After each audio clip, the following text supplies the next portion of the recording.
ऐतिहासिक 17 वर्षानंतर भारताने T20 वर्ल्ड कप जिंकला। त्याचा जल्लोष खरं तर राजधानीपासून, भारताच्या राजधानीपासून तर क्रिकेट प्रेमींच्या राजधानी मुंबईपर्यंत सुरू आहे। भारतीय संघ थोड्याच वेळात दिल्लीतून निघणार आहे, पण आता मुंबईचं हे वानखेडे स्टेडियम परिसरात आपण आहोत आणि वानखेडे स्टेडियम परिसर सजत आहे आपल्या नव्या विजेत्यांना चेअर करण्यासाठी। ह्याच मैदानात, खरं वानखेडेच्या मैदानात यापूर्वी आपण 2011 मध्ये वर्ल्ड कप जिंकला होता आणि भारतीय संघाने रात्र जागवली होती। तोच जल्लोष आज पुन्हा मुंबईत आपल्याला पाहायला मिळणार आहे आणि त्यासाठी खास मुंबईकर सजले आहेत। विशेष म्हणजे मुंबईचं जे सामना नावाचं जे ढोल पथक आहे त्याचा स्पेशल असा शो 4 वाजता होणार आहे। खेळाडूंच्या ह्या सामन्याचा जयघोष आपल्याला ऐकायला मिळणार आहे। खरं तर एक मोठं स्वप्न घेऊन टीम इंडिया येते। काय जल्लोष असून मुंबईकरांचा? खूप जल्लोष आता आहे आपल्या टीमला। 11 वर्षांनी आपण वर्ल्ड कप जिंकलेलो आहे, 17 वर्षांनी T20 वर्ल्ड कप जिंकलेलो आहे आणि अगदी हाताशी आलेला सामना आपण निसटणार होता, पण सूर्याच्या एका कॅचमुळे आज आपण हा दिवस बघतोय।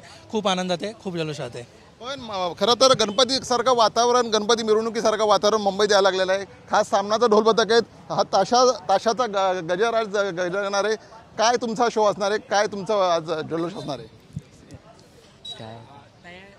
तयारी तर पूर्ण झालेली आहे। आम्हाला सांगितलं आहे वानखेडे स्टेडियममध्ये स्टँडिंग वाजवायचं आहे आणि पूर्ण तयारीनिशी आम्ही वर्ल्ड कप विजेत्यांसाठी आम्ही वाजवणार आहे। गणपती बाप्पा मोरया, मंगलमूर्ती मोरया। जोश गणपती बाप्पाचा जयघोष झालेला आहे। यापूर्वी तुम्ही हा जो ढोल पथक आहे वानखेडे फर्स्ट टाइम आला की यापूर्वी काय जल्लोष केला होता? किती वेळ आहे तुमची? यापूर्वी आम्ही रणजी ट्रॉफी जेव्हा फायनल झालेली वानखेडेमध्ये तेव्हा आम्ही वाजवलेलं आहे। अजिंक्य रहाणेच्या हाताखाली रणजी ट्रॉफी आपण जिंकलेली होती तेव्हा या वर्षीच वाजवलेलं आहे आम्ही। ढोल पथकाचं काय वैशिष्ट्य असणार आहे? आज जो शो होणार आहे 4 वाजता तुमचा, काय गजर असणार आहे ढोल पथकाचा? आता जे आमचं वादन असतं, जे आम्ही नॉर्मली करतो त्यानुसारच आम्ही वादन करणार आहोत। पण आम्हालाही एवढं प्राऊड फील होते की आम्ही टीम इंडियासाठी वाजवतोय।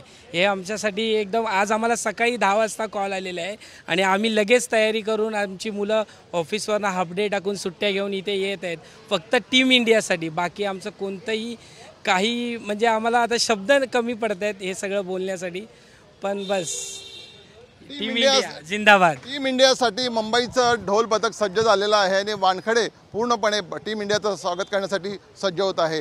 व्हिडिओ जर्नलिस्ट सुशांत राऊतसह संजय दुधाने, वानखेडे स्टेडियम, मुंबई।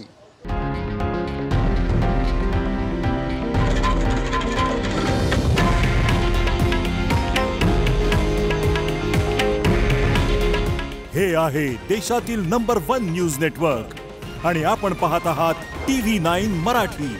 काळजी तुमची, हित महाराष्ट्राचं।